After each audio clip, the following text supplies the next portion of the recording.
ബഹ്റൈനിൽ പുതിയ അധ്യയന വർഷത്തിൽ സർക്കാർ സ്കൂളുകൾ തുറക്കുമ്പോൾ വിദ്യാർത്ഥികൾക്ക് പോഷകാഹാരം നൽകാൻ പദ്ധതിയുമായി സർക്കാർ.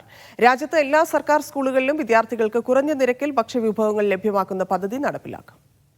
പുതിയ അധ്യയന വർഷം ബഹ്റൈനിലെ സർക്കാർ സ്കൂളുകളിലേക്ക് എത്തുന്ന വിദ്യാർത്ഥികളെ കാത്തിരിക്കുന്നത് പോഷകാഹാരങ്ങളാൽ സമ്പന്നമായ ഭക്ഷണ വിതരണ പദ്ധതിയാണ്.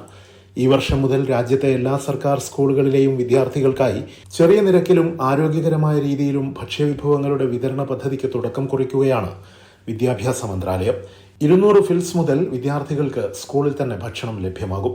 800 ഫിൽസ് വരെയാണ് പരമാവധി വില.